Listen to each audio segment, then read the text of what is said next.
ज्योतिराव फुले की पुस्तक गुलामगिरी के पिछले एपिसोड में हम इसके 11वें भाग को कंप्लीट कर चुके हैं, जिसमें महात्मा फुले जिक्र करते हैं कि अब समय आ गया है कि शूद्र पढ़ लिख कर अपनी गुलामी की जंजीरों को तोड़ें, लेकिन ब्राह्मण उन्हें ऐसा करने से रोकते हैं।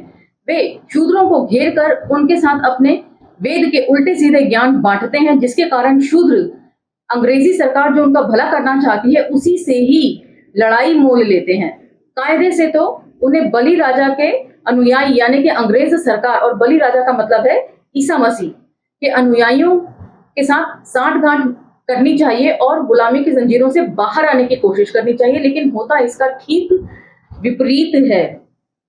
और साथ ही महात्मा फुले कहते हैं कि पढ़ने लिखने के बाद अब वे इन ब्राह्मणों की गुलामी को अस्वीकार करते हैं। एपिसोड हमने यहाँ पर खत्म किया था और अब हम इसके अगले एपिसोड की तरफ बढ़ेंगे, तो चलिए मेरे साथ। जय भीम, मैं शालिनी और आप देख रहे हैं अंबेडकर नामा। आज इसका 12वां भाग हम लेंगे, भाग 12।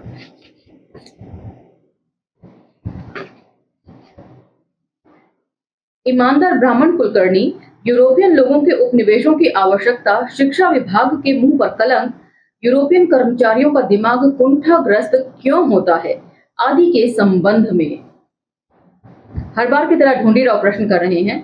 ढूंढीराव, तात, लेकिन आपने पहले कहा था कि ऐसा कोई विभाग नहीं है जिसमें ब्राह्मण ना हो, फिर चाहे वे सरकारी विभाग हो या गैर सरकारी। इन सब में मुखिया ब्राह्मण कौन है? ज्योतिराव, ये सरकारी पटवारी विदिन ब्रैकेट वतनदार ब्राह्मण कुलकर्णी हैं और इनकी जालसाजी के बारे में अधिकतर दयालु यूरोपियन कलेक्टरों को पूरी जानकारी है। इसलिए जब उनको शूद्रों पर दया आई तो उन्होंने सरकार को रिपोर्ट के बाद रिपोर्ट भेजकर सभी कानूनों के द्वारा कल कर्मियों को कदम कदम पर बंधनों में बांधने की कोशिश की। उनको कानूनों के माध्यम से उनके व्यवहार को काबू किया गया। फिर भी इन कलम कसाइयों का उनके स्वार्थी धर्म से शूद्रों के संबंध होने की वजह से शूद्रों पर प्रभाव रहा। मतलब सबको जो है वो हिंदू फोल्ड के अंदर ये लोग रखते थे। उस समय वैदिक काल के फोल्ड में ये लोग रखते थे, उसी कारण ये लोग धर्म भाई उनको बुलाते थे और इन्हीं सब मीठी मीठी बातों में शूद्र जो है बहकावे में आ जाया करते थे। इसीलिए ये शैतान की तरह अपने स्वार्थी झूठे धर्म की छत्र छाया में खुले रूप में चौपाल में बैठकर उस बलि राजा अर्थात ईसा मसीह के विचारों की आलोचना करके बेचारे अनपढ़ शूद्रों के मन में को क्या वे लोग दूषित नहीं करते होंगे? अगर ऐसा न कहें तो शूद्रों को तो बिल्कुल ही लिखना नहीं आता और ना ही पढ़ना, फिर भी वे किस वजह से या किस कारण से सरकार से नफरत करने लगे हैं। मतलब अब काफी अच्छा सवाल उठा रहे हैं महात्मा फुले कि शूद्र इन्हें पढ़ना लिखना नहीं आता तो इन्हें कैसे पता चलता है कि अंग्रेजों की शिक्षाओं में क्या लिखा है या ईसा मसीह की शिक्षाओं में क्या लिखा है। यही लोग मनगढ़ंत बातें बताकर उनको बहलाते फुसलाते हैं। इसी वजह से ये लोग नफरत करते हैं अंग्रेजी सरकार से। इसके बारे में यदि तुम्हें अन्य कारण मालूम हो तो मुझे समझा दो। इतना ही नहीं तो वे लोग मौका देखकर उसी चौपाल विदिन ब्रैकेट चावड़ी में बैठकर किसी अनुचित सरकारी कानून को लेकर उस पर कई तरह के पैने कुतर्क नहीं देते होंगे।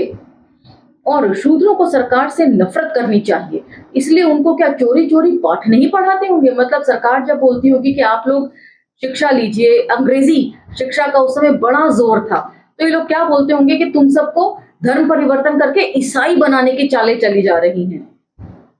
इस तरह की बातों से मतलब है महात्मा फुले का। और उनका एक शब्द भी अपनी सजग सरकार के कान में डाल देने के लिए शूद्र लोग क्या कपकपाते नहीं होंगे। Footnote 1 chapter 4 the sepoy revolt by Henry Mead.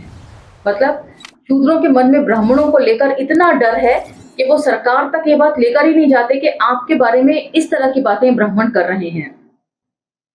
क्योंकि सभी ऊपरी दफ्तरों के कर्मचारी ब्राह्मण जाति के हैं, इसीलिए अपनी सरकार को होश में आना चाहिए। सबसे पहले हर एक गांव के में एक अंग्रेज या स्कॉच गृहस्थ को उनके निर्वाह योग्य परंपरागत खेतों को इनाम में देकर उन्हें उपदेशकों का काम सौंपना चाहिए। साथ में ये हिदायत भी कि वे उस गांव की हकीकत के बारे में साल में एक रिपोर्ट सरकार को भेजते रहें। कि मतलब जगह जगह जो है वो उपदेशकों को स्थापित किया जाना चाहिए। ऐसा महात्मा फूले कह रहे हैं। ये बात महात्मा फूले कह सकते थे क्योंकि उनकी शिक्षा दीक्षा भी जो है वो एक ईसाई स्कूल में हुई थी, मिशनरी स्कूल में हुई थी, और उसके बाद उनकी सोच जो है वो खुलने लगी और आसपास दुनिया में क्या चल रहा है उससे वह अवगत हो सके।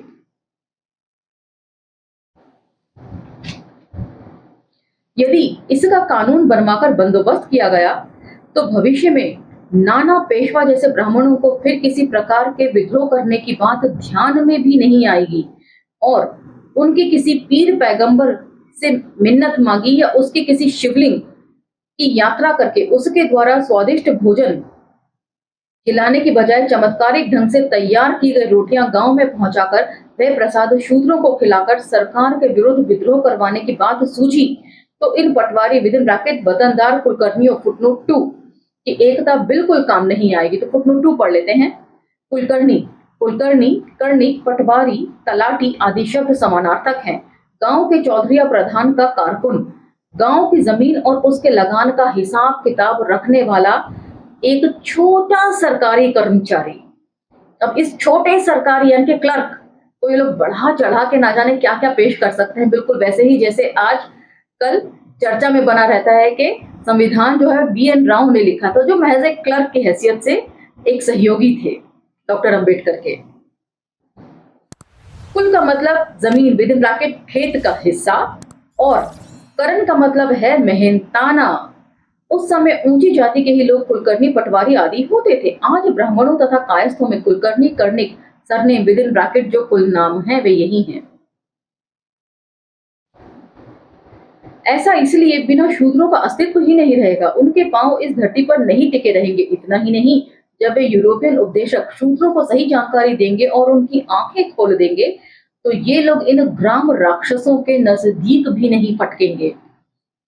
तो यहाँ पर वे कह रहे हैं कि अब जो बड़ी बड़ी ये लोग यात्राएं करते हैं, धार्मिक भोज करते हैं और उसमें लोग 56 भोज तैयार करवा के खाते हैं और बचा कुचा जो है वो शूद्रों को खाने के लिए दे देते हैं अपनी जूठन प्रसाद के तौर पर।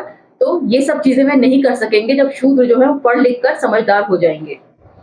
दूसरी बात यह है कि सरकार को अपनी ग्राम सरकारी विद इन ब्रैकेट नौकर, Patel within bracket Chaudhary से लेकर कुलकर्णियों तक के काम की परीक्षा लेनी चाहिए और इस तरह के महत्वपूर्ण कामों को एक ही जाति या विशिष्ट जाति के लोगों के हाथ में नहीं सौंपना चाहिए। तो ये सारी बातें सुनकर लगता है कि यही सारी वो वजह है कि डॉक्टर अंबेडकर ने महात्मा फुले को अपना तीसरा गुरु कहा।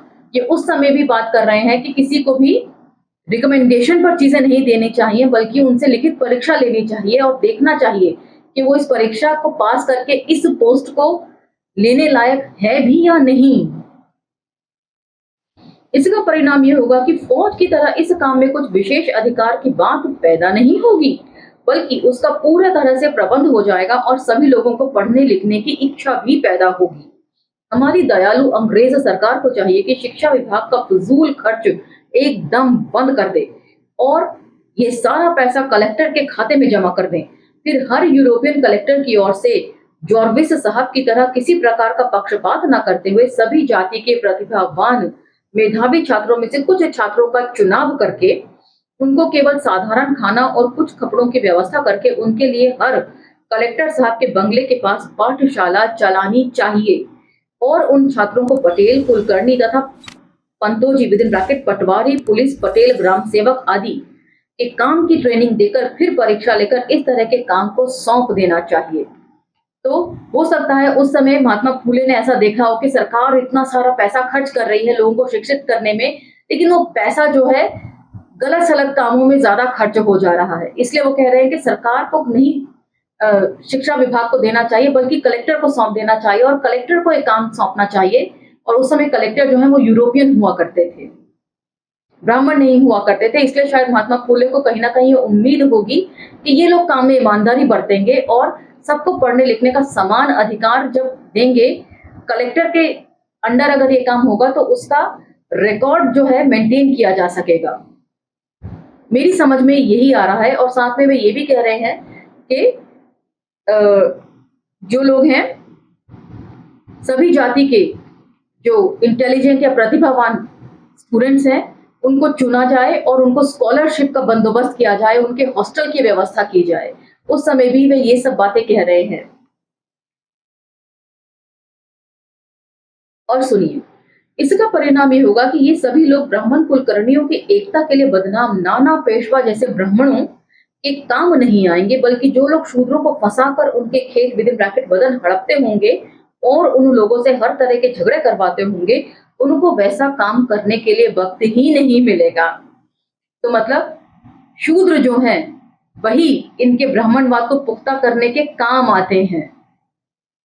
यदि वे लोग पढ़ लिख कर आगे बढ़ेंगे, नौकरियों में आ जाएंगे, तब इनका जो है ब्राह्मणवाद अपने आप टूटने लगेगा, क्योंकि मतलब नौकरी पेशा होने के बाद उनके पास ये समय नहीं रहेगा इनकी बेकार की बातें सुनने के लिए। शायद इसीलिए आज भी ओबीसी आरक्षण का सबसे ज्यादा विरोध किया जाता है। आज तक लाखों रुपया शिक्षा विभाग के माध्यम से खर्च हुआ है, फिर भी उससे शूद्र समाज की संख्या की तुलना में उसके विद्वानों की संख्या नहीं बढ़ सकी। इतना ही नहीं, महार, मातंग और चमार आदि जातियों में से एक भी पढ़ा लिखा कर्मचारी दिखाई नहीं देता। फिर यहाँ बीए या एमए पढ़े लिखे लोग दवा के लिए भी नहीं मिलेंगे। अरे, अपनी इस सरकार के इतने विशाल शिक्षा विभाग के गोरे चेहरे पर इन काले मुंह वाले ब्राह्मणों पुरोहितों ने इतना बड़ा कलंक लगाया है। अरे, ये कड़वे करेले हमारी सरकार से इतने घी में तलकर शक्कर में घोलकर पकाए, फिर भी उन्होंने अपनी जाति स्वभाव नहीं छोड़ा और अंत में वे कड़वे करेले की तरह कड़वे ही रहे। तो मतलब कह रहे हैं कि चाहे कितना भी इनको अच्छा बनाने की, इनकी सोच बदलने की कोशिश करो, ये अपनी सोच नहीं बदलते और मनुवाद की लीक पर ही चलते हैं। तो आज का एपिसोड हम यही विराम करते हैं। ये एपिसोड आपको कैसे लगा है मुझे कमेंट सेक्शन में जरूर बताइएगा। वीडियो पसंद आए तो लाइक, शेयर, सब्सक्राइब भी कीजिएगा। अन्य सोशल मीडिया प्लेटफॉर्म्स पर भी आप अम्बेडकर नामा को फॉलो कर सकते हैं। अब मुझे आगे दीजिए, अगले एपिसोड में हम आगे के भाग को लेंगे। तब तक जय भीम, धन्यवाद।